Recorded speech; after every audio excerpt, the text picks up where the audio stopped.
pudiese hablar en la lengua de Canaán,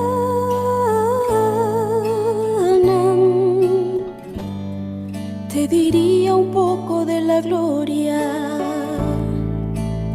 de un mundo mejor.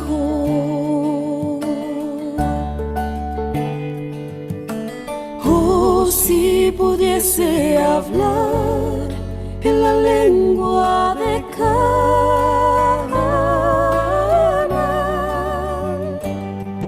te diría un poco de la gloria de un mundo mejor, donde noche no hay y el Cordero es luz, donde lágrimas no hay. Oh, el cielo no es como la tierra. Oh, no, no, no. Oh, si pudiese hablar en la lengua de Canaán,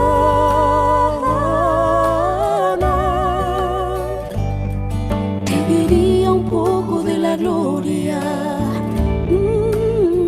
de un mundo mejor.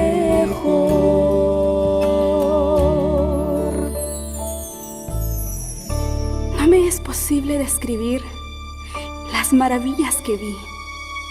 Vi tablas de piedra en que estaban esculpidos en letras de oro los nombres de los redimidos. Después de admirar la gloria del templo, salimos y Jesús nos dejó para ir a la ciudad. Pronto oímos su amable voz que decía: vengan, pueblo mío, han salido de una gran tribulación y han hecho mi voluntad, sufrieron por mí. Vengan a la cena que yo mismo serviré. Nosotros exclamamos: ¡Aleluya! ¡Gloria! Y entramos en la ciudad. Vi una mesa de plata pura, de muchos kilómetros de longitud, y sin embargo nuestra vista la abarcaba toda. Vi el fruto del árbol de la vida, el maná, almendras, higos, granadas, uvas y muchas otras especies de frutas. Le rogué a Jesús que me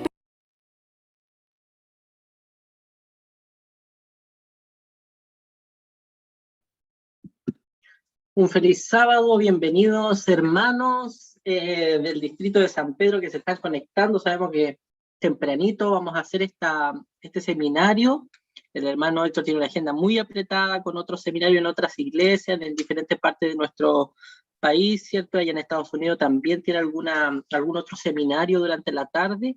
Es por eso que queremos empezar a tiempo, para darle el tiempo con tranquilidad a él, para que pueda explayarse y desarrollar el tema que nos va a traer hoy día. Él nos va a hablar acerca de la estructura del Apocalipsis, pero un tema en particular que es uno de los últimos trabajos que se están haciendo en relación a la estructura del Apocalipsis, que está basada en el santuario y las fiestas solemnes de Israel. Entonces, esa es la temática que le hemos pedido. Así que vamos a comenzar en esta oportunidad y vamos a orar al Señor para dar inicio con nuestro seminario. Entonces, también a nuestros hermanos de YouTube le vamos a dar un avisito para que ustedes puedan seguirnos y acompañarnos. Vamos a dar una información cuando terminemos después la oración y hagamos la presentación del orador. Así que, hermano Oscar, ¿y nos podría dirigir usted en la oración inicial, por favor?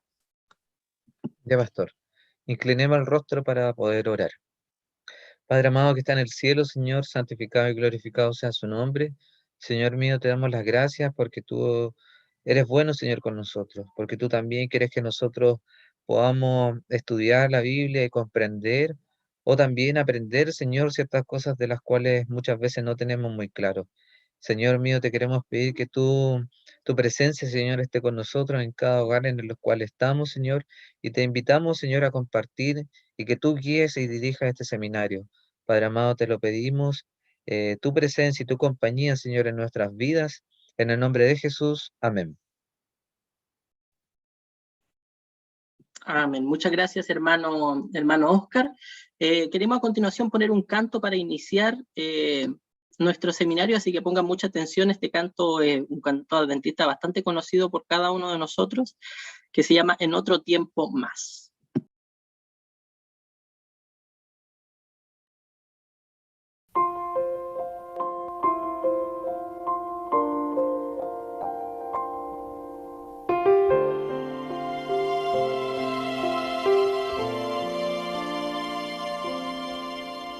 Mi mente puesto en un más allá, un día sin igual,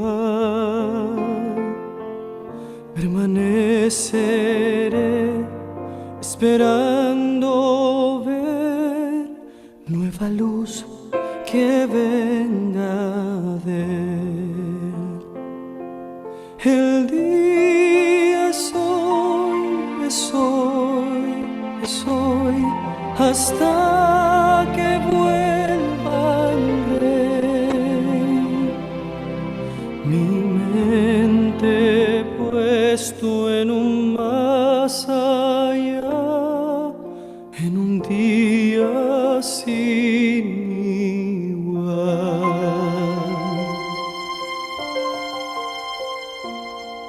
Escogí el camino estrecho a andar, el camino estrecho a andar, porque sé que el tiempo cercano está, mi plegaria llegará. El día es hoy, hasta que vuelva el Rey. Escogí el camino estrecho a andar, el camino estrecho a andar. Oh Señor, vuelve pronto, te ruego en oración. Vi un rayo de tu gloria y allí anhelo estar.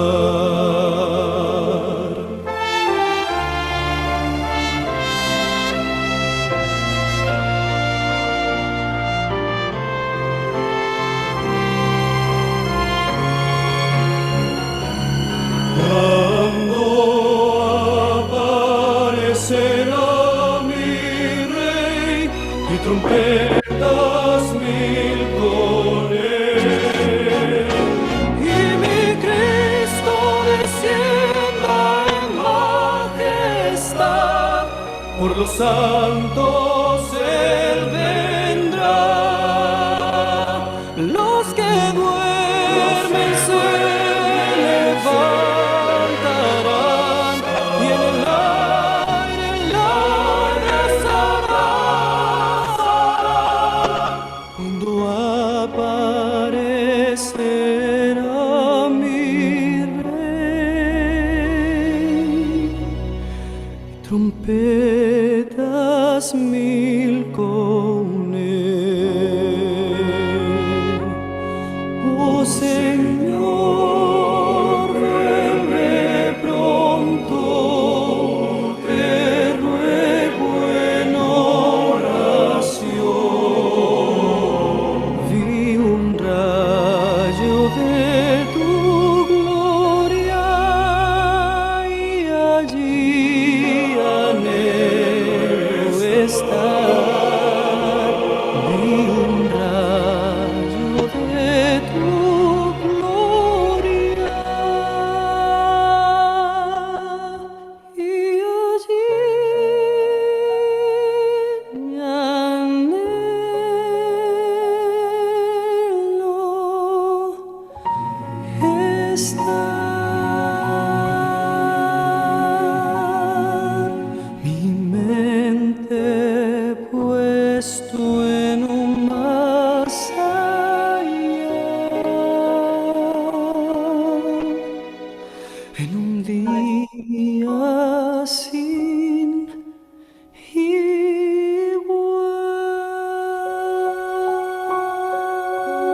Muy bien, queridos hermanos y hermanas, vamos a proceder a hacer la presentación y hacer algunas explicaciones cómo vamos a funcionar en el seminario.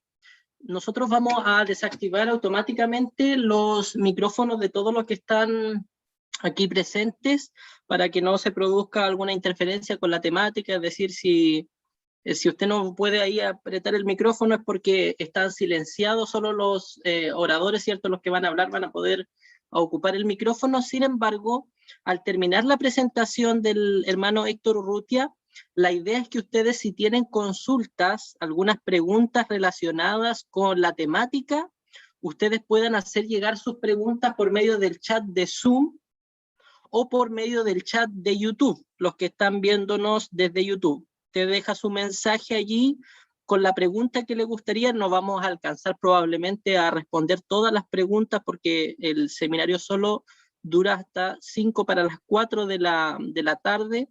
Por lo tanto, vamos a hacer las preguntas que encontremos más pertinentes o más relacionadas con el tema, algún tema que no se haya abordado dentro de la temática. Entonces, nosotros vamos a hacerle llegar al hermano Héctor esa pregunta.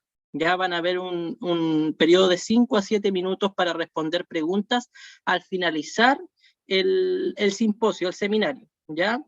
Es por eso que les pedimos que puedan mantener todos sus micrófonos en silencio para que entonces no tengamos problemas con el audio, ¿ya? Para que pueda ser claro el mensaje. Bueno, comentarles a nuestros amigos que nos están viendo, quienes no conocen al hermano Héctor Urrutia. El hermano Héctor Urrutia estudió teología en la Universidad Adventista de Chile y posteriormente estudió medicina en la Universidad Adventista del Plata. Él actualmente me comentaba que está asistiendo a la Iglesia Adventista de Chihuayante y tiene muchos libros, ha escrito muchos libros en nuestro país. No sé si alguno de ustedes tendrá alguno de esos libros. Yo por lo menos tengo alguno aquí en mi casa, pero algunos de los libros que ha escrito nuestro hermano Héctor Urrutia son los siguientes: El origen de la vida, el Big Bang y el Génesis, Profecía apocalípticas de Daniel, La bestia del Apocalipsis, Los tres ayes del Apocalipsis, El Espíritu Santo y la pluralidad de Dios. Esos son algunos de los libros que ha escrito nuestro hermano Héctor Urrutia, a quien le damos la bienvenida. Esperemos que esté allí conectándose ya. Así que si está por ahí mi hermano Héctor. Aquí estamos. Ahí está. Hermano Héctor Urrutia va a tener todo el tiempo del mundo, ¿cierto? Usted tiene ahí el programa, sabe el horario, porque después tenemos los 5 a 7 minutos de preguntas, ¿ya? Así que el tiempo es suyo, lo escuchamos y luego, ¿cierto? Dejamos nuestras preguntas en el chat de Zoom o de YouTube para poder responderla al final de la presentación. Hermano Héctor, le dejamos el tiempo. Gracias. Bueno, yo imagino que ya oraron, pero voy a hacer una breve oración antes de comenzar. Como estaba ausente, voy a inclinar el rostro. Padre Celestial, te damos gracias porque tú nos diriges como pueblo tuyo, nos bendices y nos das luz, Señor, para poder comprenderte. Ayúdanos, Señor, te pedimos en este estudio que vamos a hacer, danos lucidez a todos. Permite, Señor, que tu nombre sea exaltado. En el nombre de Jesús. Amén. Bueno, vamos a compartir la diapositiva y también siempre hay hermanos que esperan verlo después en YouTube, así que si queda grabado, mejor. Ya. Bueno, estaba haciendo las diapositivas, así que quizá está un poco inconcluso, pero pusimos lo importante. El pastor me pidió que habláramos de la estructura literaria del Apocalipsis, enfatizando la estructura en relación al santuario. Vamos a mirar entonces algunas generalidades. Lo primero que tenemos que hablar como estructura, bueno, cuando vimos la estructura de Marcos en la mañana, yo le dije que la Biblia originalmente no fue escrita con división de capítulos ni versículos. Eso fue puesto posteriormente para poder ayudar a encontrar fácilmente un texto. pero los libros de la Biblia originales, los rollos que se conservan, no tienen divisiones de capítulos, versículos, tampoco tienen títulos ni subtítulos, no tienen puntos, no tienen coma, y tampoco las palabras se separan, sino que ellos escribían todo pegado. En los tiempos bíblicos, el material de escritura era muy caro. Por ejemplo, ahora lo que a ustedes les cuesta comprar un celular o comprar un notebook, en ese tiempo eso costaba comprar un par de rollos y el material para escribir. Entonces no cualquiera podía escribir, y los que escribían trataban de economizar al máximo el espacio. Y por ese motivo escribían todo pegado, todo junto, sin división de nada. Así que para poder estructurar un libro, los teólogos modernos se han dado a la tarea de tratar de dividir dónde comienza y termina cada parte. Dentro de los grandes eruditos adventistas, el que más aportó en el tema de la estructura literaria fue el doctor Kenneth Strand, que él descansó en el Señor hace algunos años, pero nos dejó bastante material, y él propuso originalmente una estructura en 8 partes, que yo la tengo aquí dividida. Si ustedes ven, aquí están los números romanos, 1, 2, 3, 4, 5, 6, 7 y 8. Entonces en estas 8 partes, además de un prólogo y un epílogo, él reconoce un prólogo que comienza en el capítulo 1, del 1 al 8, y un epílogo que sería del capítulo 22, versículos 6 al 21. Entonces hay un breve prólogo y un breve epílogo, y luego él reconoce 8 secciones, pero es interesante que él encuentra que estas 8 secciones se dividen en 2 mitades. Parece que copió un poco el estilo de Marco, porque Marco dividió su evangelio en 2 partes, y también Juan, el Apocalipsis, lo divide en 2 partes. Y la primera parte, las primeras 4 secciones, formarían lo que él llama visiones de la era histórica, o algunos le llaman también profecías proféticas, histórica-proféticas. ¿Por qué histórica-profética? Porque son profecías, pero que recorren toda la historia del cristianismo. Por ejemplo, las 7 iglesias comienza con el tiempo de Juan, pero continúa a través de la historia hasta la iglesia final. Los 7 sellos lo mismo, comienza en el tiempo de Juan y continúa a través de la historia por la era de los mártires, de las señales del fin, hasta la misma venida de Cristo. Y las 7 trompetas también recapitulan toda la historia y terminan con la segunda venida de Cristo. Entonces, toda esta primera mitad él le llama profética escatológica, perdón, histórico-profética. Pero a partir de la quinta parte hasta el final, él le llama la mitad escatológica de juicio, o las profecías proféticas escatológicas. Escatológica es una palabra que significa estudio del fin. Eschatos en griego significa fin. Entonces la escatología sería el estudio del fin.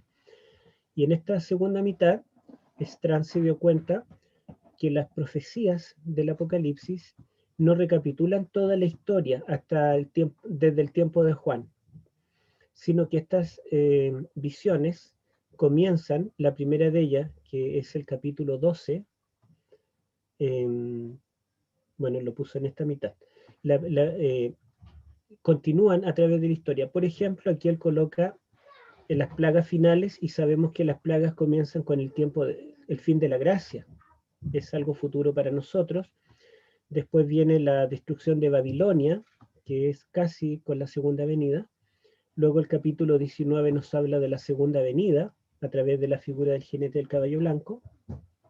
El capítulo 20 nos habla de algo que ocurre después de la segunda venida, que es el milenio.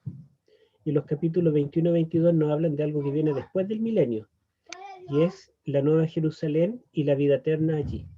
Entonces se da cuenta que aquí hay una progresión con un énfasis hacia el futuro. Por eso es que le llamó profecías proféticas escatológicas. En cambio, esta primera mitad le llamó proféticas históricas, porque aunque son profecías apocalípticas, hay símbolos. Estas profecías abarcan toda la historia del cristianismo. Bueno, cada una de estas 4 o de estas 8 partes, él se dio cuenta que tenían algunas secciones. Por ejemplo, cada una tiene una introducción. La introducción a la 7 iglesias está en el capítulo 1, 10 al 20, que es la visión del Hijo del Hombre. Lo ve allí entre los candelabros de oro, vestido como sumo sacerdote. Y la profecía en sí, o las 7 iglesias, en realidad son los capítulos 2 y 3. Entonces se dio cuenta que había una escena introductoria y estaba la descripción de la visión propiamente. Lo mismo los sellos, vemos que en los capítulos 4 y 5 hay una introducción también basada en el santuario, donde se ve a Dios en su trono. Cristo aparece como el Cordero inmolado, pero vivo, y los 24 ancianos, los 4 seres vivientes tienen copas de oro con las oraciones de los santos. Entonces esta escena del santuario celestial sirve de introducción a los 7 sellos propiamente tal. Y así sucesivamente. Hay una escena introductoria que está relacionada con el santuario, y luego viene el grueso de la sección, que sería la visión propiamente. Pero reconoció también que en estas secciones, exceptuando la primera y la última, que son las iglesias y la Nueva Jerusalén, en la primera y la última él reconoció que había, antes del clímax, antes de la culminación misma de la visión, había un interludio. Un interludio justo antes del fin, como una pausa antes del toque final. Entonces, básicamente las profecías están acá y él las divide en 8. Todo esto es un poco confuso, pero él hizo otro esquema que es un poco más gráfico y se lo muestro acá. Aquí estaría el prólogo, los primeros, bueno, él dice los primeros 11 versículos, y un epílogo, que sería el capítulo 22 del 6 al 21. Aquí está la serie histórica, las primeras 4, y la serie escatológica de juicios, que son las últimas 4. Y él encontró que estas 4 tienen relación con estas 4. Por ejemplo, la iglesia militante que tenemos acá, son las 7 iglesias, tiene un paralelo y un cumplimiento con la iglesia triunfante, que es la Nueva Jerusalén.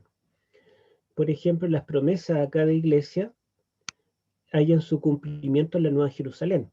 Si ustedes recuerdan, la primera iglesia de Éfeso, en Apocalipsis 2:7, le promete al vencedor comer del árbol de la vida. En el resto del Apocalipsis no aparece nunca más mencionado el árbol de la vida hasta acá, en la visión de la Nueva Jerusalén, donde se muestra el árbol de la vida y se muestran los redimidos allí que pueden ver a Dios cara a cara. Entonces las promesas de la 7 iglesias encuentran su cumplimiento acá. Acá la iglesia es militante. La iglesia tiene virtudes y defectos, todavía no ha logrado la victoria, pero acá la iglesia está triunfante y tiene el nombre de Dios en su frente. Así que hay una relación. Luego tenemos los 7 sellos, que Strand tituló Obra salvífica de Dios en progreso, y vemos a través de la figura de los distintos sellos, caballos, jinetes, armas, mártires, vemos que la iglesia está envuelta en un conflicto cósmico, el conflicto entre el bien y el mal, pero vemos que la iglesia está siendo derrotada por los poderes del mal. De hecho, ¿verdad? El tema del martirio es destacado allí, como los cristianos mueren y ellos claman a Dios diciendo ¿hasta cuándo? Pero luego el paralelo que tenemos acá, en la letra C, obra salvífica de Dios completada. O sea, esta obra salvífica que está en proceso, aquí está completada, y también vemos un lenguaje simbólico bélico. Aparece Jesús montando un caballo blanco, con una corona de vencedor, con una espada en su boca. Los ángeles son representados como soldados, ejércitos, vestidos de lino limpio y montando caballos.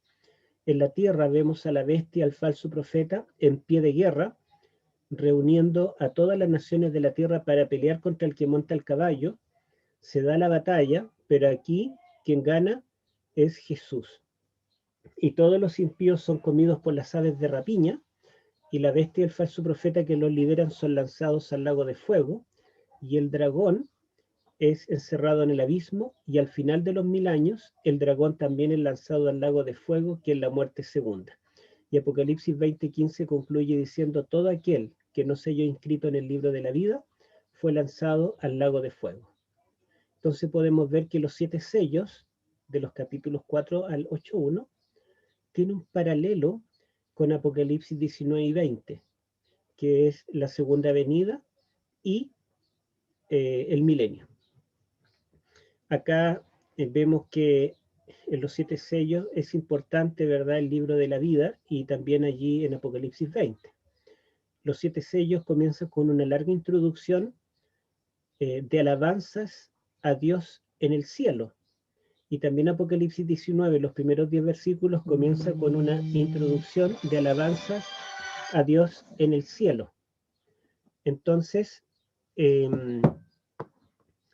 y el primer sello es un jinete en un caballo blanco, y acá la primera visión es Jesucristo como el jinete del caballo blanco. Así que la iglesia está en conflicto, pero está perdiendo, aparentemente, y acá finalmente la iglesia vence gracias a Cristo, que viene a rescatarlos. Después tenemos los capítulos 8 al 11, donde está el toque de las 7 trompetas. Y estas trompetas son juicios históricos contra los enemigos del pueblo de Dios, y Strand encuentra que son paralelos con las 7 plagas, que están en los capítulos 15 y 16, las 7 copas. Estas son también juicios de Dios contra los enemigos del pueblo de Dios, pero estas no son como las trompetas que advierten del juicio final, sino que estas dan el castigo final contra los impíos. Estas plagas caen cuando ya se cierra la puerta de la gracia. Luego los capítulos 12 al 14, Strand lo titula Agresión por las fuerzas del mal, y los capítulos 17 y 18 le titula Juicio a las fuerzas del mal. Bueno, acá los capítulos 12 al 14 aparece la mujer, el dragón, las 2 bestias y los 144.000. Y vemos cómo estos agentes del enemigo luchan por el dominio mundial, y solamente un remanente se opone. Acá en los capítulos 17 y 18 vemos la bestia, la ramera Babilonia, y, ¿verdad?, los agentes del mal tratando de instituir una unidad mundial y un dominio mundial, pero también hay un grupo que se le opone, y en ambas partes tenemos un llamado. Aquí en el capítulo 14:8, salid de Babilonia, ¿verdad? Babilonia ha caído, y acá en el capítulo 18:3 y 4, Babilonia ha caído, salid de ella, pueblo mío. Esa es la relación que encuentra Strand. Así él resume todo el Apocalipsis. Un prólogo, un epílogo, 4 secciones históricas que recorren la historia desde el principio hasta el fin, y 4 secciones escatológicas que vendrían después de el tiempo de gracia y son sucesivas. Y estas 4 tienen paralelo con estas. Bueno, miren, voy a detenerme un poquito. En cada una de estas secciones Strand hizo un trabajo más fino todavía. Estudió el texto griego de cada sección y lo comparó. Comparó estos versículos del prólogo con estos versículos del epílogo, comparó el mensaje a la 7 iglesias con la Nueva Jerusalén, y fue viendo palabras similares y distintas. Solamente voy a comparar el lenguaje del prólogo con el epílogo, porque si comparamos cada sección sería muy largo. Acá. Entonces Strand él se da cuenta que hay frases que solo aparecen en el prólogo, no vuelven a aparecer en Apocalipsis, pero se repiten en el epílogo. Por ejemplo, en el capítulo 1, versículo 1, y me gustaría que lo leyéramos, a ver. En la mañana participaron muy bien, así que voy a pedir ahora si alguien puede participar con la lectura en Apocalipsis 1:1.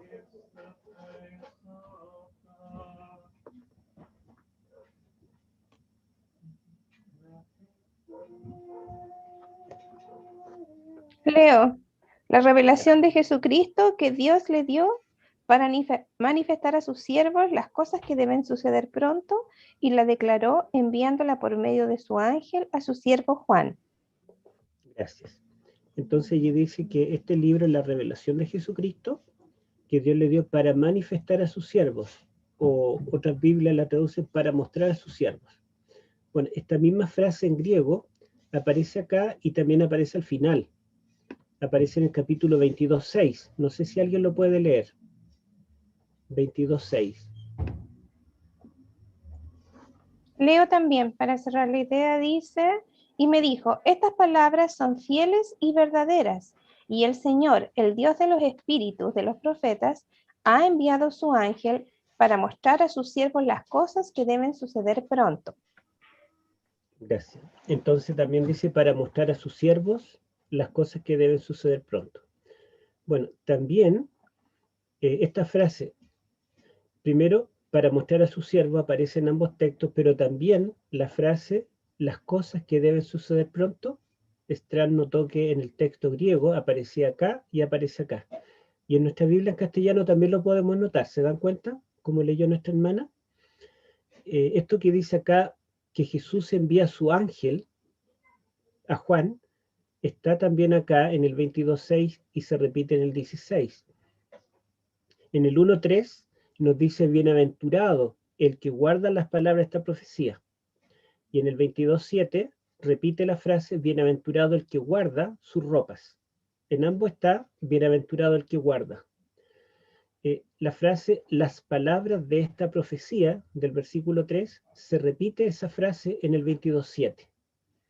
La frase porque el tiempo está cerca del versículo 3 se repite en el versículo 10.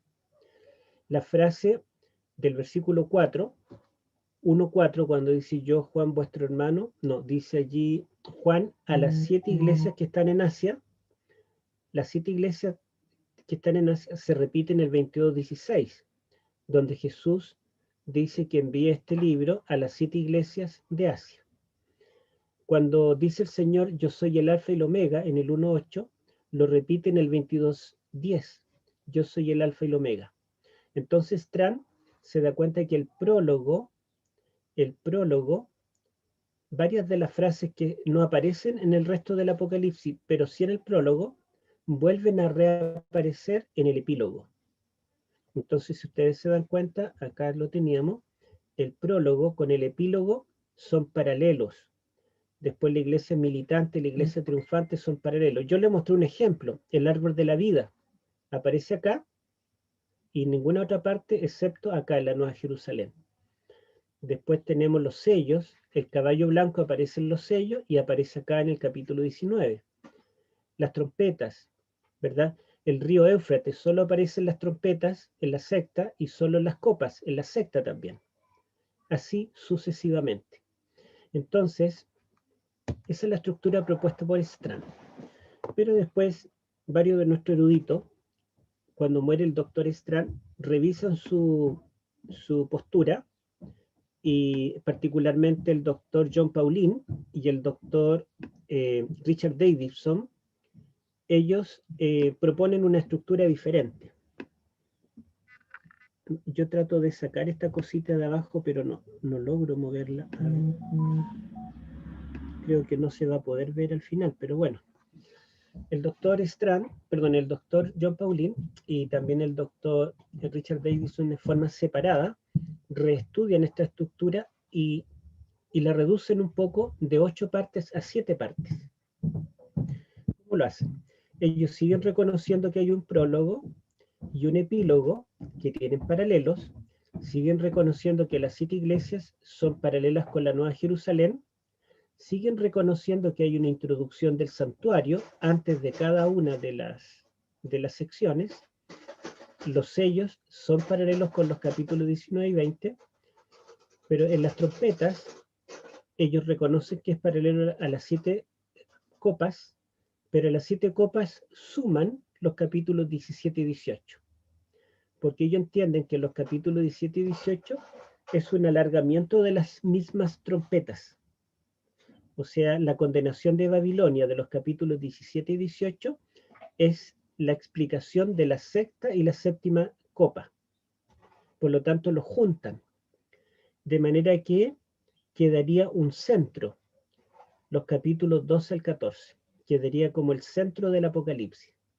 Lo demás queda todo igual, solamente acá, los capítulos 16 al 18, que el doctor Strand divide del 15 al 16 y luego del 17 al 18, ellos los juntan, como una sola sección que titulan las 7 últimas plagas. ¿Mm? Ahora, esta estructura en 7 partes, bueno, forma un quiasmo también, teniendo un centro, que serían los capítulos 12 al 14. Ellos reconocen que se palpa el ministerio sacerdotal de Cristo en el santuario celestial. ¿Mm? ¿De qué forma? Considerando las introducciones. Si ustedes ven aquí, cada sección tiene una introducción. Antes de las 7 iglesias, Cristo está ministrando vestido de sumo sacerdote ante los 7 candelabros. Acá. Antes de los sellos propiamente tal, tenemos en la escena del santuario celestial, el Padre en el trono, Cristo como el Cordero inmolado que ofrece su sangre. Aquí antes de las trompetas vemos la intercesión ante el altar de oro del incienso, ¿verdad? Entonces, y acá antes de los capítulos 12 al 14 tenemos la apertura del Santísimo y la visión del Arca del Pacto. Entonces, en cada una de las secciones del santuario, en las partes introductorias, ellos reconocen esta progresión. El capítulo 1, que introduce a las 7 iglesias, ellos dicen que Juan está en la tierra, todavía no es llevado en visión al cielo. Él se describe en la isla de Patmos, y es en la isla de Patmos donde él está en su culto de oración, recibiendo el sábado, escucha una voz como trompeta, se vuelve para ver y ve 7 candelabros y en medio a Jesucristo. Al final, los capítulos 21 y 22, después de que Juan estuvo dándose un largo paseo por el cielo, dice que él ve descender la nueva Jerusalén a la tierra. Entonces los capítulos 21 y 22 que vienen después describen la ciudad, pero la describen sobre la tierra renovada. ¿Mm? Así que ese es el primer paralelo. En cambio, todas las otras visiones centrales, el escenario es el cielo.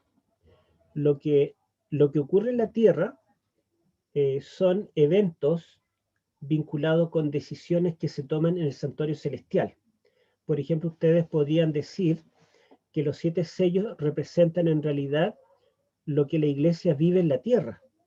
¿Dónde son las persecuciones? ¿Dónde mueren los mártires en la tierra? Claro. Pero Juan está en el cielo, está en el santuario celestial, delante del trono de Dios. El Cordero, que está en el cielo, tiene el rollo en su mano y está desatando cada sello. Ustedes también podrían decir que las trompetas son eventos bélicos que ocurren en la tierra. Es verdad, pero el escenario donde Juan está es el cielo.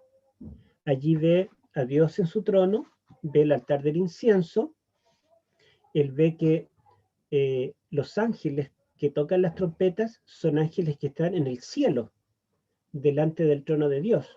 Y cada trompeta que tocan ocurre un evento en la tierra.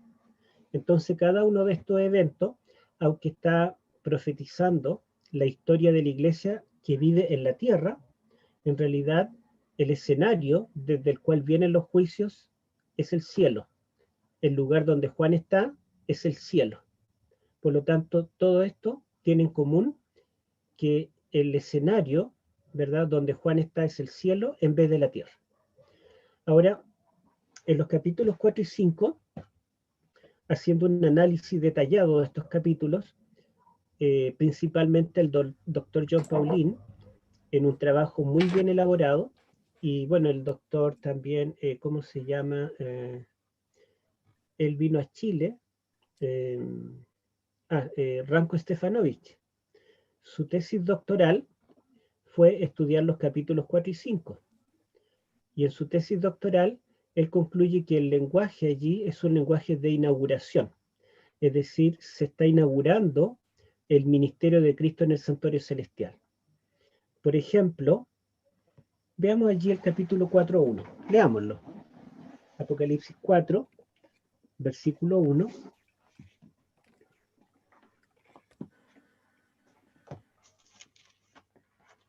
¿quién podría leerlo? Amén. Después de esto, vi una puerta abierta en el cielo, y la primera voz que yo había oído, que hablaba como trompeta, me dijo: sube acá y te mostraré lo que ha de suceder después. Gracias. Entonces, ustedes se dan cuenta, aquí la puerta del santuario celestial ha sido abierta ahora. Y Juan todavía está en la tierra, pero escucha una voz del cielo que le dice: Juan, sube acá y yo te mostraré las cosas que sucederán después de esto. En otras palabras, se está abriendo la entrada al santuario celestial. Juan está siendo invitado a entrar y han habido mucha discusión si este lugar es el lugar santo o el lugar santísimo, y la verdad es que los detalles que allí proporciona dan a entender que es el santuario completo, ambos compartimentos, el lugar santo y el lugar santísimo. ¿Por qué? Porque nosotros tenemos que en Éxodo 40, cuando se inaugura el santuario terrenal, se inauguran ambos departamentos. Moisés entra al lugar santísimo para poner el arca, entra al lugar santo para poner los otros muebles, allí los levitas instalan el velo, sacan las pieles con las que cubrían los muebles, salen, hacen el rito de la unción, se unge a Aarón, etcétera, a sus hijos, se inaugura el santuario completo, los dos compartimentos, y luego este acto es coronado con el descenso de la gloria de Jehová. Jehová estaba en su gloria sobre el Sinaí, pero Dios abandona el Sinaí para depositar su gloria ahora, su presencia en el lugar santísimo. Entonces, lo mismo lo tenemos en Primero de Reyes capítulo 8 y en Primero de Crónicas capítulo 6, donde nos cuenta la inauguración del santuario terrenal en tiempos de Salomón. Él ora y la presencia de Jehová llena los dos compartimentos, el lugar santo y el lugar santísimo. Por lo tanto, en la inauguración del santuario terrenal se inauguraban ambos departamentos, y aquí en esta inauguración celestial nosotros vemos características que nos dan a entender que están los dos departamentos. Bueno, si ustedes leen el capítulo 4, se van a dar cuenta que allí no está Cristo, está ausente. Y el capítulo 5 comienza diciendo que Juan se detiene mirando lo que hay en la mano del Padre. Leamos el capítulo 5, versículo 1. A ver, ¿quién podría leer?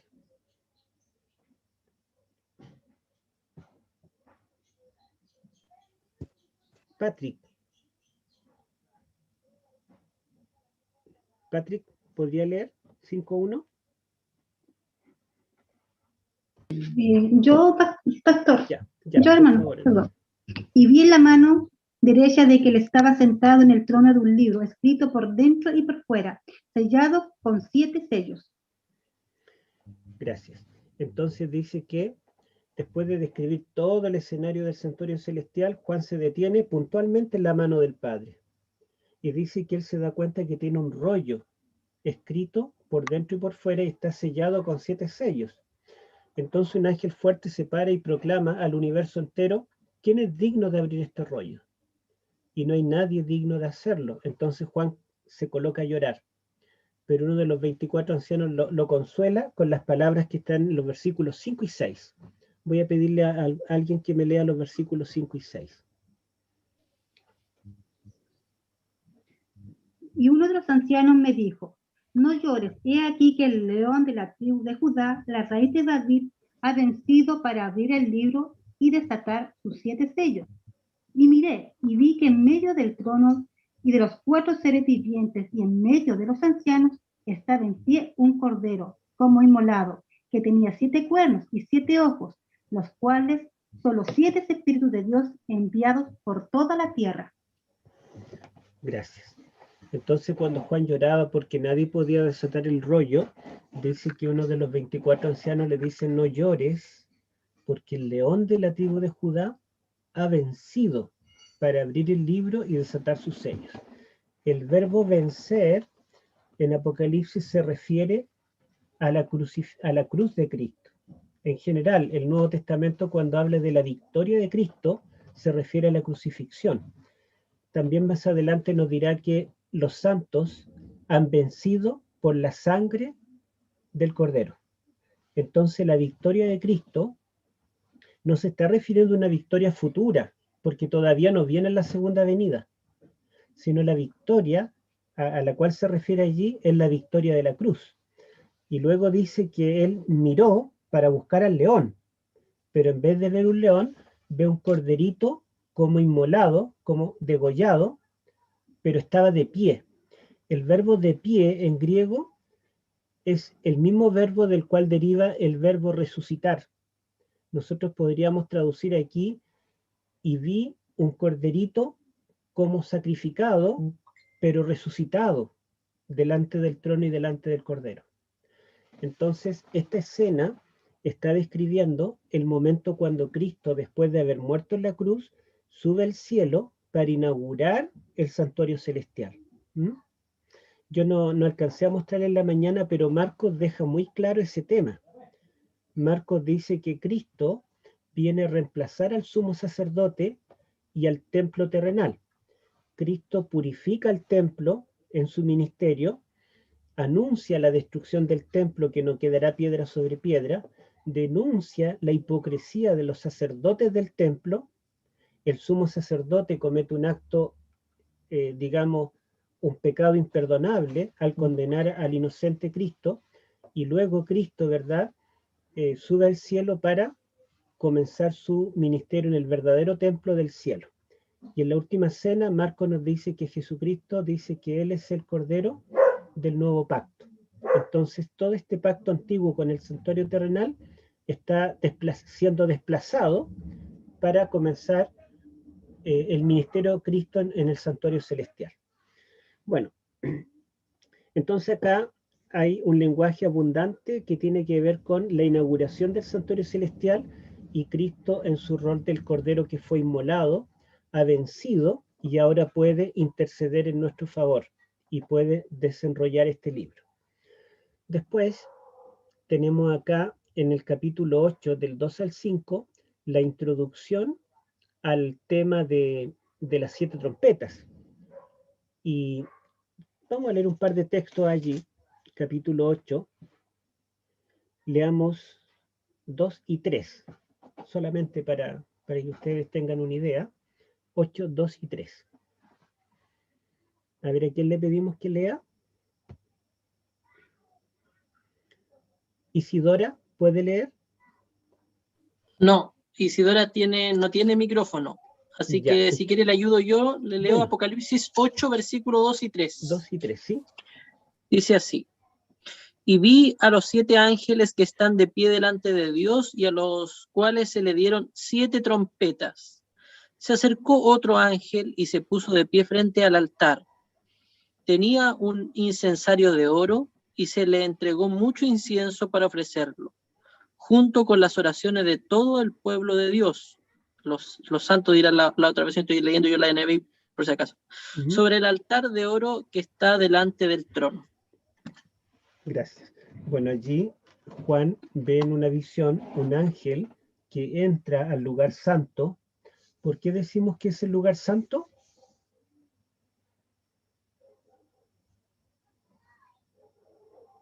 Por los muebles. Por los muebles. Porque describe que en ese lugar está el altar del incienso, el altar de oro. Y el altar de oro del incienso estaba en el lugar santo. Entonces este ángel dice que ahí viene a ofrecer el incienso, pero él trae consigo también las oraciones de los santos.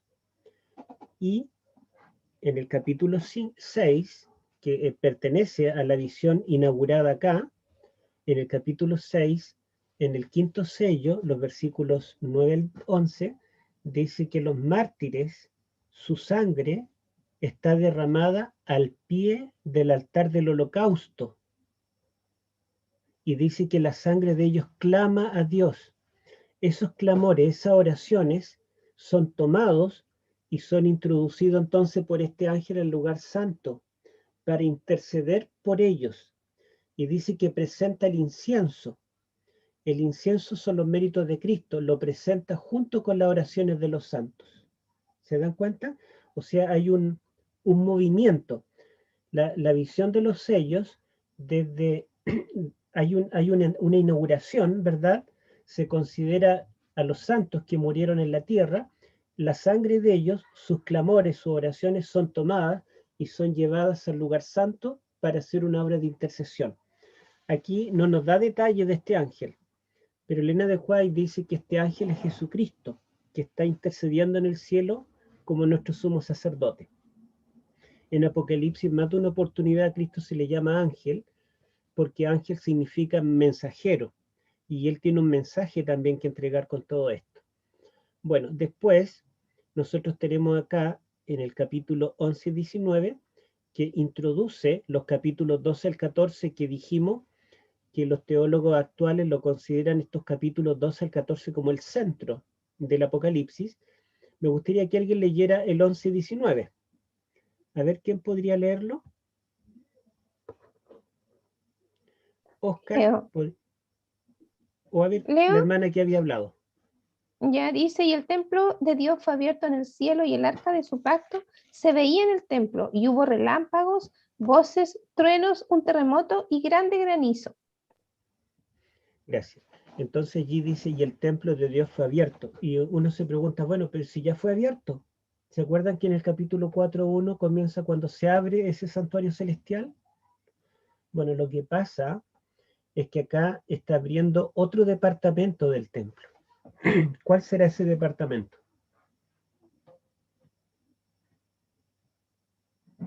El Santísimo, porque está el arca. El Santísimo, porque ahora los muebles ya no son del lugar santo. Ahora está el arca. Muy bien. Y la palabra templo allí es naos. En griego hay varias palabras que pueden traducirse como templo. Por ejemplo, la palabra hagia significa santuario, la palabra hierón significa templo, la palabra témenos significa templo, la palabra skene significa tabernáculo, la palabra naos significa templo. O sea, hay varias palabras griegas que pueden traducirse como templo. Pero aquí se emplea la palabra naos, y naos en los templos griegos no era el templo entero, sino que era la parte más interna del templo. Era como el lugar más sagrado dentro de un templo griego. Eso, equivalente en el templo judío, sería el lugar santísimo. Aquí lo que es abierto no es el templo entero, sino el naos, es decir, la parte más interna. Y justamente dice que se abre el naos, que John Paulin incluso dice que debiéramos traducir aquí lugar santísimo. Se abre el lugar santísimo y Juan ve el arca del pacto. Entonces vemos cómo hay un recorrido, ¿se dan cuenta? Desde afuera se inaugura, después está el ministerio intercesor, luego comienza el juicio, se abre el lugar santísimo. Y yo quiero preguntarle a ustedes, ¿hay alguna profecía de la Biblia que nos diga en qué fecha se abrió el lugar santísimo del santuario celestial?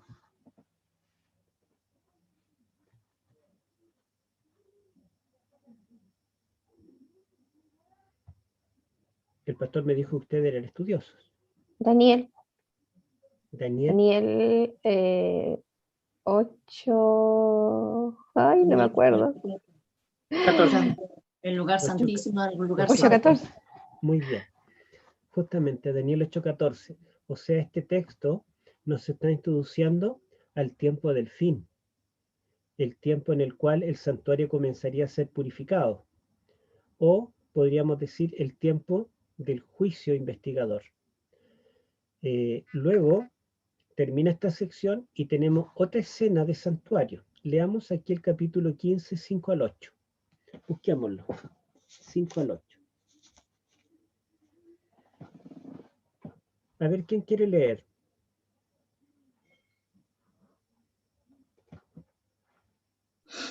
Amén. Yo puedo leer. A ver, vamos a dejar a la dama y al hermano que dijo yo le vamos a pedir el 19 después. Ya, el número 15, 5 al 8.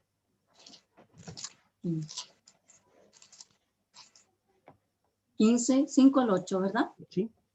Amén. Después miré y vi que se abrió el santuario en el cielo, la tienda del pacto, Y salieron del santuario los 7 ángeles que llevaban las 7 plagas. Iban vestidos de lino limpio y resplandeciente, con bandas de oro alrededor del pecho. Uno de los 4 seres vivientes dio a los 7 ángeles 7 copas de oro llenas de la ira de Dios, que vive para siempre jamás. Y el santuario se llenó de humo procedente de la majestad de Dios y de su poder. Y ninguno podía entrar en el santuario hasta que se completaron las 7 plagas de los 7 ángeles. Amén. Gracias, hermana. ¿Se dan cuenta ustedes que acá dice que a los 7 ángeles se les dieron estas copas en el mismo santuario? La palabra también en Naos, en el lugar santísimo. Pero ellos salieron a derramar estas plagas. Y dice que el templo fue lleno de la gloria de Dios y nadie más podía entrar al templo hasta que se hubieran completado las plagas de los 7 ángeles. Por lo tanto, el derramamiento de las 7 plagas finales significa el fin de la intercesión de Cristo en el santuario celestial, el fin del juicio investigador, el fin de la gracia. Acá tenemos una escena del santuario, pero es una escena de cesación. Cesa la intercesión en el santuario. Entonces, si lo contrastamos con el capítulo 8, 2 al 5, si ustedes se dan cuenta, allí hay un comienzo de la intercesión. Y aquí tenemos una cesación de la intercesión. Luego, el capítulo 19, los primeros 10 versículos introducen la escena de la segunda venida.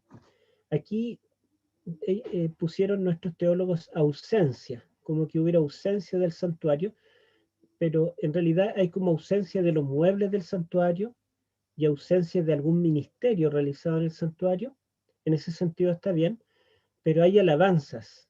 O sea, el santuario es el escenario de la alabanza después que son derramadas las plagas. Y eso tendría un paralelo con los capítulos 4 y 5, donde al inaugurar el santuario hay alabanzas también de los seres celestiales. Y ahora sí le vamos a pedir a nuestro hermano que estaba por allí, que nos lea el capítulo 21, versículo 22. Ok, dice el 21-22, y no vi en ella santuario, porque el Señor Dios Todopoderoso es el santuario de ella y el Cordero. Gracias. Al final del Apocalipsis, ¿verdad? La última visión de la Nueva Jerusalén, que desciende a la tierra, dice que en esta gran ciudad no ve templo. Y en realidad dice que Dios mismo es el templo, con el Cordero. Y es que el templo tiene el propósito, 2 propósitos. Un propósito es Dios morar con su pueblo. ¿Se acuerdan lo que dice Dios en Éxodo 25:8? Harán un santuario para mí y habitaré en medio de ellos. ¿Por qué Dios tuvo que mandar a construir un santuario para vivir en medio de su pueblo? Porque ya Dios no podía encontrarse con ellos cara a cara por culpa del pecado. Pero en la Nueva Jerusalén, el capítulo 22, versículo 5, dice que los redimidos verán su rostro. O sea, ya no va a haber ese impedimento. Y dice que allá no habrá pecado, no habrá muerte. Como termina el pecado, ¿verdad? Con la intervención de Cristo, entonces ya no es necesario un templo, será todo como en el Edén, en el cual Dios podía comparecer y comunicarse con el hombre cara a cara. Otro propósito del templo es ilustrar el plan de salvación. En el templo terrenal, Dios instituyó sacrificios por el pecador, ¿verdad? Para que obtuviera el pecado. Pero una vez que Cristo termina con el pecado y nos lleva al cielo y ya no tenemos nada que ver con el pecado y todo lo malo, hasta el diablo, es destruido para siempre en el lago de fuego, en la Nueva Jerusalén no habrá pecado, por lo tanto no será necesario un templo en este sentido ritual para ofrecer sacrificios. Por lo tanto, la ciudad misma es un templo, un lugar de encuentro con Dios. La ciudad tiene, las medidas forman un cubo, porque tiene la misma altura, anchura y longitud. Y el único lugar cúbico de todo el Antiguo Testamento es el lugar santísimo. Era un cubo exacto, 10 codos de ancho, 10 codos de alto y 10 codos de largo. Por lo tanto, ¿verdad? estos teólogos nuestros están encontrando que estas escenas introductorias a cada una de las grandes secciones del Apocalipsis están centradas en el santuario, pero además de estar centradas en el santuario celestial, van mostrando el ministerio de Cristo en forma progresiva, si ustedes se dan cuenta, desde la inauguración hasta la cesación final de la obra de Cristo en el santuario celestial. Eso significa que las profecías del Apocalipsis se deben entender a la luz del santuario. Si hay una escena del santuario que introduce cada visión, significa que cada visión, de alguna forma, debe entenderse a la luz de esa introducción. Por ejemplo, si yo voy a predicar de Marcos, no puedo comenzar introduciendo el libro del Génesis, ¿verdad? Si yo voy a predicar de Isaías, no puedo comenzar introduciendo el libro de Romanos. Si yo voy a hablar de Isaías, tengo que introducir el libro de Isaías para que ustedes tengan la idea general y luego entro en detalle. Si yo introduzco una visión con una escena del santuario, significa que la visión propiamente tal, los eventos de esa profecía, tienen relación con el santuario y los podemos entender mejor a la luz del santuario, pero no de todo el santuario, sino específicamente de esa etapa del ministerio de Cristo en el santuario que cada introducción me está indicando. Bueno, pero esto no es todo. Vamos a avanzar, miren. John Pauline, en otro de sus libros, encuentra que también en el Apocalipsis tenemos el ciclo festivo del santuario. O sea, las fiestas solemnes que se realizaban en el santuario. Leamos, por ejemplo, lo que nos dice Deuteronomio 16:16. Busquémoslo.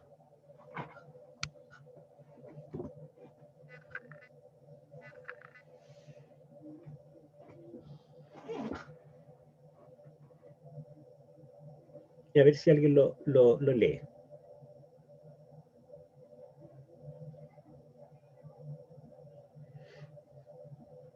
Leo, Ya. 3 veces cada año aparecerá todo varón tuyo delante de Jehová tu Dios en el lugar que él escogiere, en la fiesta solemne de los panes y levaduras, y en la fiesta solemne de las semanas, y en la fiesta solemne de los tabernáculos, y ninguno se presentará delante de Jehová con las manos vacías.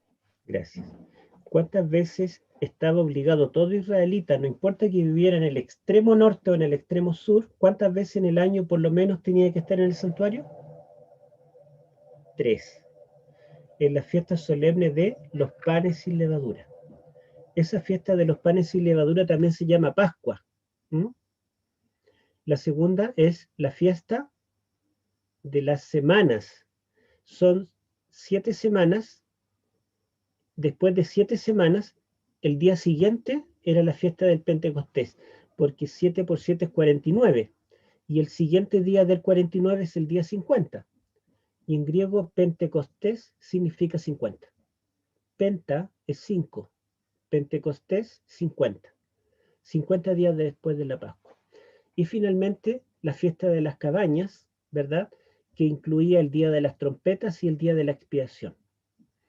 Ese ciclo festivo, Pauline dice que podría estar presente en la estructura de todo el Apocalipsis, donde él ve elementos de la Pascua. La verdad es que elementos de la Pascua vemos en todo el Apocalipsis. Si ustedes ven, Cristo aparece como el Cordero 28 veces, hasta el capítulo 22. Y el Cordero era el centro de la fiesta de la Pascua, el Cordero inmolado. Pero a pesar de que hay elementos de la Pascua, del Pentecostés, de las trompetas, del Día de la Expiación en distintos lugares, él nota que la Pascua está especialmente presente en el capítulo 1 al 3. En la primera visión, la de las 7 iglesias. Veamos, por ejemplo, el capítulo 1, versículo 5.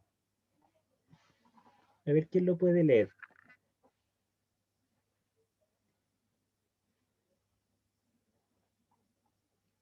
1:5.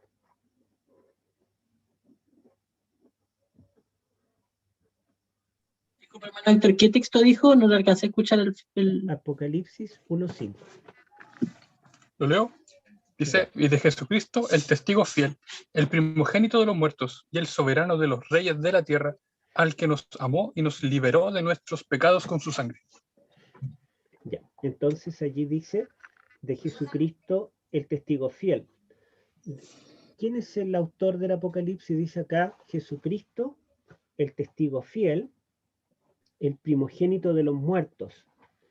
Primogénito de los muertos, una frase que tiene mucha relación con la Pascua, porque recuerden que en la Pascua murieron todos los primogénitos.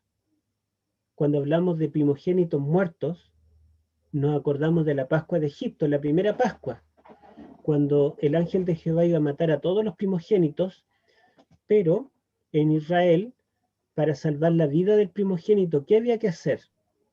Sacrificar un cordero. Matar un corderito y con su sangre pintar los dinteles de la puerta, y el ángel de Jehová pasaría por alto esa casa. Entonces Paulín encuentra que aquí esta terminología está aludiendo a la Pascua. El primogénito de los muertos, el soberano de los reyes de la tierra, al que nos amó, en griego dice el que nos ama, y nos lavó de nuestros pecados con su sangre. ¿De qué forma el Señor nos lavó? Con su sangre. ¿De qué forma se libraba el primogénito de morir? Con la sangre del cordero. Después hay varios elementos más. Por ejemplo, en una de las iglesias el Señor ofrece comer del maná escondido, y los judíos tenían como costumbre, durante los panes sin levadura, esconder el pan. Y bueno, y hay otros detalles más, pero básicamente él encuentra que las 7 iglesias, los primeros 3 capítulos, están aludiendo a la Pascua. El Pentecostés, que son los 50 días después de la Pascua, el Pentecostés en la era cristiana representa la inauguración. ¿Cuál fue el primer Pentecostés? 50 días después de salir de Egipto, Israel llega al monte Sinaí, y Jehová se aparece allí en rayo y trueno en el Sinaí y hace un pacto con el pueblo. ¿Sí? Revela su ley. Y en los capítulos 4 y 5 Dios está en toda su gloria y tiene un libro en la mano, que algunos dicen que es el libro del pacto. Y el Pentecostés, o más bien la inauguración de Cristo en el santuario celestial cuando se presenta, Elena de White dice que él es ungido y el aceite del Espíritu cae hasta la tierra y viene como Pentecostés sobre los apóstoles que están reunidos allí en la fiesta del Pentecostés, en Hechos capítulo 2, ¿verdad? Escondidos en el aposento alto, pero ella dice que esa fiesta coincide con la inauguración del santuario celestial, cuando Cristo es ungido como sumo sacerdote. Entonces los capítulos 4 y 5 que hablan de la inauguración del santuario celestial, Paulín dice que sería el cumplimiento de la fiesta del Pentecostés. Después, la tercera sección que habla de las 7 trompetas del Apocalipsis, Paulín dice que él encuentra que tiene relación con la fiesta de las trompetas, que da inicio al año nuevo y al 7º mes, el mes en que se celebraban las cabañas. Y la verdad es que no es necesario decir mucho, porque acá hay 7 toques de trompetas y la fiesta de las trompetas propiamente tal era allí en el día 7º, el primer día. Y es interesante que según Números capítulo 10, cada mes se inauguraba con un toque de trompeta. Podríamos decir entonces que el 7º mes era la 7ª trompeta la que era tocada. Y acá vemos que son 7 las trompetas. Después, la siguiente sección, que sería los capítulos 12 al 14, nosotros leímos que en el 11-19, la escena del santuario es cuando se abre el lugar santísimo y se ve el arca del pacto. ¿En qué ceremonia o fiesta del santuario se abría el lugar santísimo y se veía el arca del pacto? Fiesta de Yom Kippur. En el Yom Kippur o el día de la expiación, ¿verdad? Allí tenemos entonces el día de la expiación. Y finalmente, la Nueva Jerusalén, que es el lugar de habitación con Dios, ¿verdad? Donde habitaremos con Él. Fíjense, por ejemplo, lo que dice el capítulo 22. Capítulo 22. Esta fiesta era llamada la fiesta de los tabernáculos. ¿Qué dice el capítulo, 21? Capítulo 21 y versículo 3. 21:3.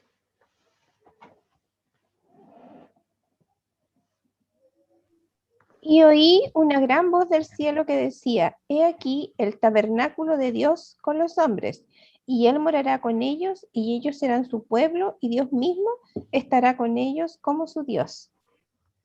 Amén. Entonces aquí, cuando desciende la Nueva Jerusalén, hay una voz celestial que dice, he aquí el tabernáculo de Dios con los hombres. Entonces la fiesta de los tabernáculos haya su cumplimiento definitivo allí. Ustedes pueden ver cómo, ¿verdad?, el ciclo de las fiestas del santuario también está presente. Pero hay más.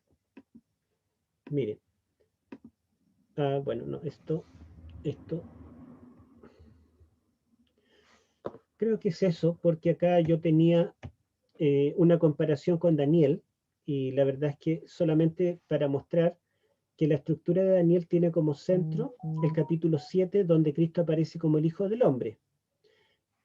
Y este capítulo 7 se divide en 7 partes, y el centro es justamente cuando el Hijo del Hombre recibe el reino. Y en Apocalipsis, si nosotros retrocedemos aquí a la estructura esta, a ver, veamos esta, ustedes pueden ver que de las 7 secciones, el 4 es el centro, son los capítulos 12 al 14, y el clímax de estos capítulos, en el capítulo 14 y 15, a ver si lo buscamos, 14 y 15.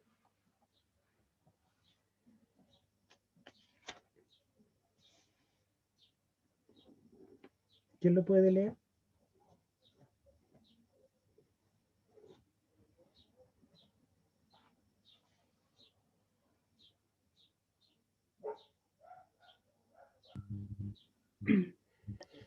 ¿Lo leo? ¿Ya? Dice el 14 y 15. Dice, y del santuario salió otro ángel, clamando a gran voz al que estaba sentado sobre la nube. Mete tu hoz y ciega, porque la hora de cegar ha llegado, pues la mies de la tierra está madura. Ya. Entonces allí ve al Hijo del Hombre que viene en las nubes del cielo del santuario celestial. Y el centro de todo Daniel era cuando el Hijo del Hombre viene en las nubes del cielo al lugar santísimo para recibir el reino de parte del Padre. Y ahora en Apocalipsis él viene ya como rey, saliendo del santuario para buscar a los suyos.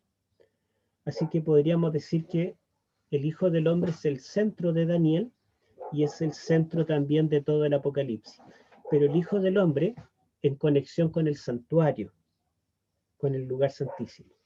Y Jesucristo, yo no les mostré, pero el clímax del Evangelio de Marcos es cuando el sumo sacerdote lo conjura y le dice, dime, ¿eres tú el Cristo, el Hijo del Altísimo?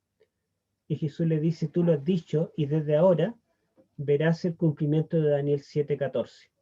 Verás al Hijo del Hombre viniendo en las nubes del cielo con poder y gran gloria. El sumo sacerdote rompe sus vestiduras, dijo, ha blasfemado, es digno de muerte. ¿Por qué matan a Cristo? Por hacerse pasar por el Hijo del Hombre de Daniel 7. Y Apocalipsis y Daniel tienen como centro a la persona de Cristo saliendo del santuario celestial para venir con su reino. Vencido ya el mal, Cristo pondrá fin a este conflicto cósmico y nos dará la victoria. Eso es un resumen de la estructura del Apocalipsis. Y a mí me quedan poquitos minutos porque a las 4 tengo un compromiso en otro lugar. Sí, pero lo sabemos, hermano Héctor. Muchas gracias por su ponencia. Creo que fue muy claro. Sin embargo, rápidamente vamos a pedirle que si tienen sus preguntas las empiecen a escribir.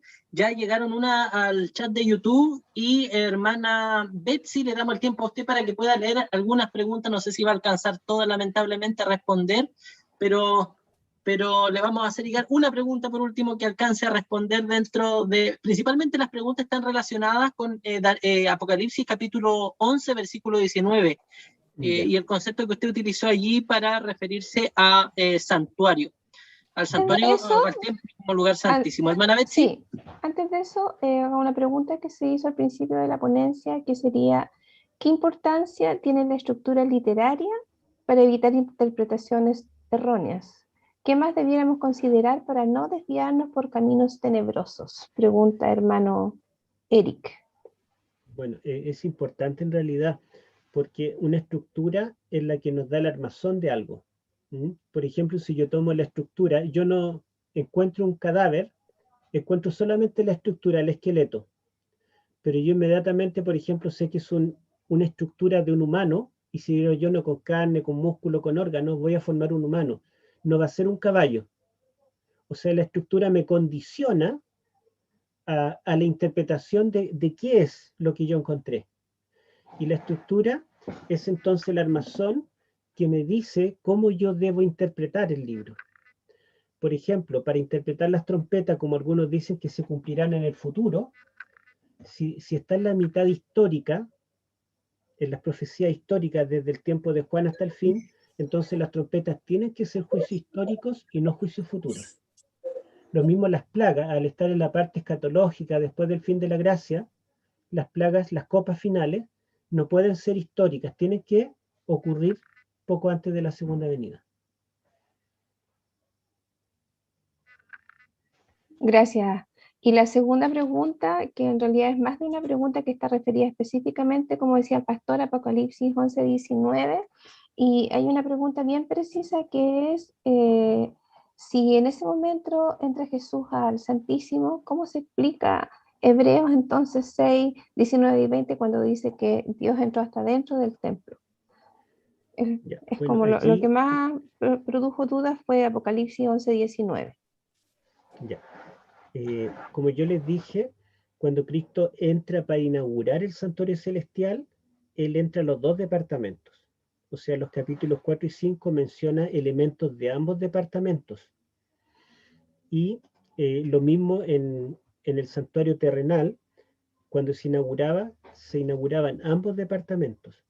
En Hebreos 6, 19 y 20, y lo mismo lo repite en el capítulo 10, 20 al 22, Cristo entró detrás del velo en ambas oportunidades porque está inaugurando el santuario completo. Pero no es que Él se quedó allí, sino que dice después en el 4, 15, 16, capítulo 7, 25 y otros capítulos de Hebreos, que Cristo lo que estaba haciendo en el tiempo presente en que el apóstol escribe ese libro, por la década del 60, Él estaba intercediendo.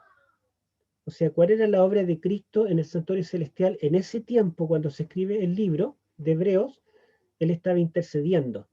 ¿En qué lugar se intercedía? En el lugar santo. ¿Y esa intercesión era la última o era una intercesión continua? Dice que Él intercede continuamente. Acerquémonos al trono de la gracia para alcanzar misericordia. Entonces sí es verdad, Cristo al entrar, entró al santuario completo, incluso detrás del velo, para inaugurarlo. Hebreos 1 dice que allí Cristo fue ungido como sumo sacerdote, te ungió Dios, el Dios tuyo, con óleo de alegría más que a tus compañeros. Hebreos capítulo 5 dice que Cristo está inaugurando su ministerio como sumo sacerdote según el orden de Melquisedec.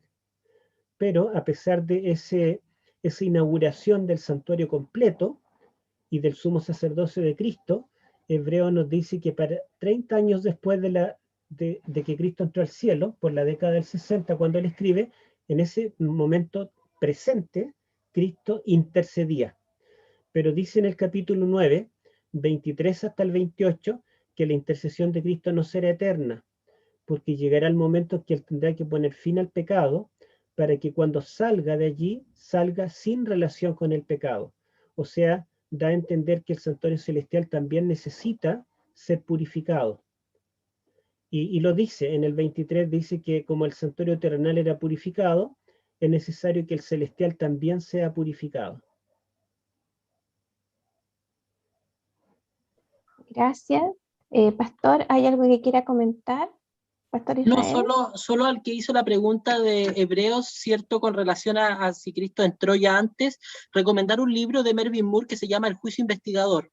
En ese libro hay un capítulo completo donde Mervyn Moore responde a esta misma pregunta que acaba de hacer el hermano que hizo la pregunta ahí en YouTube. Entonces, tal vez sería bueno a lo mejor comprar ese libro y leer el capítulo correspondiente. Es muy aclaratorio y explica, bueno, la explicación que dio ahora nuestro hermano Héctor Urrutia.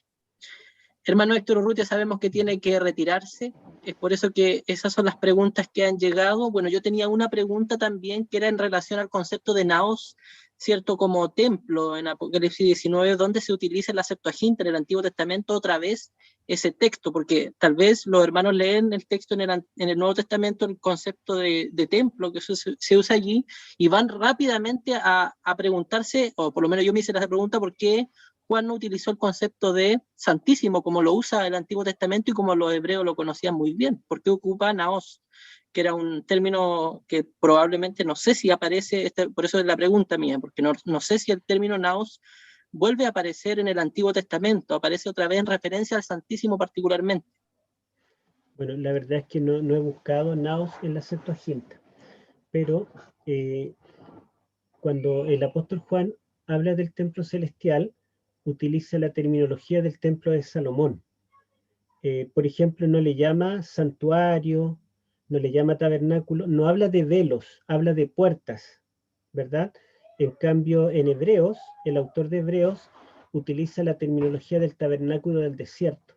Dice que hay un nuevo tabernáculo, dice que detrás del primer velo, detrás del segundo velo, entonces el modelo que toma el autor de Hebreo es el modelo del tabernáculo del desierto, portátil.